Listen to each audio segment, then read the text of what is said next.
बहुत समय पहले की बात है। एक साधु अपने शिष्य को धैर्य और संयम का महत्व सिखाने के लिए जाने जाते थे। उनके पास दूर दूर से लोग आते थे ताकि वे जीवन की कठिनाइयों का सामना करने के लिए धैर्य और संयम सीख सके। साधु ने अपने जीवन में कई कहानियाँ सुनी थी जिसका उद्देश्य लोगों में धैर्य और संयम की भावना को प्रबल करना था। एक दिन संत ने अपने शिष्य को धैर्य और संयम का पाठ पढ़ाने के लिए एक अनोखा प्रयोग करने का सोचा। उन्होंने सभी शिष्य को एक एक बीज दिया और कहा कि इसे एक गमले में लगाए और इसे रोज पानी दे। शिष्य ने बड़ी उत्सुकता से अपने अपने बीजों को गमलों में लगाया और उनकी देखभाल करने लगा। कुछ दिन बाद अधिकांश शिष्यों का धैर्य टूटने लगा क्योंकि उनके गमले में से कोई पौधा नहीं उग रहा था। वो सोचने लगे कि शायद बीज खराब थे या उन्होंने कुछ गलती की है। लेकिन एक शिष्य जिसका नाम मोहन था, उसने धैर्य और संयम से काम लिया और पौधे की देखभाल करता रहा। वह नियमित रूप से बीज को पानी देता और धूप में रखता, यह मानते हुए कि एक दिन उसका बीज अवश्य उगेगा।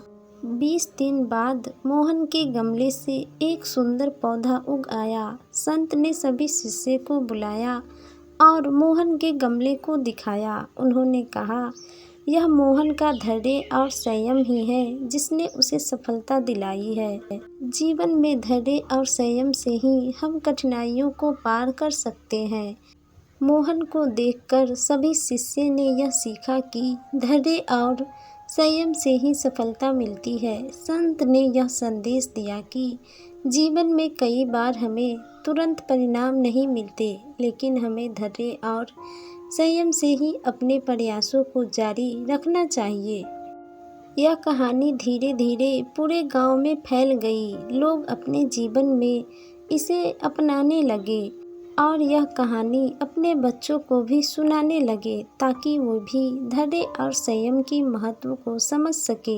गांव के लोगों ने साधु बाबा की शिक्षाओं को अपनाया और अपने जीवन में धैर्य और संयम का पालन करने लगा। इस प्रकार गांव में एक सकारात्मक बदलाव आया जहां लोग धैर्य और संयम का महत्व समझने लगे। धैर्य और संयम से ही सफलता प्राप्त होती है। जीवन में कठिनाइयों का सामना करने के लिए धैर्य और संयम का होना बहुत ज़रूरी है।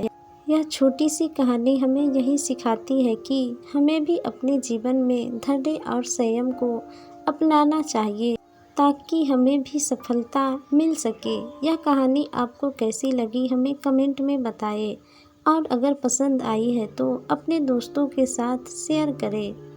अगर आप हमारे चैनल पर पहली बार आए हैं तो चैनल को सब्सक्राइब कर लें ताकि नई नई कहानियाँ सुनने के लिए मिले।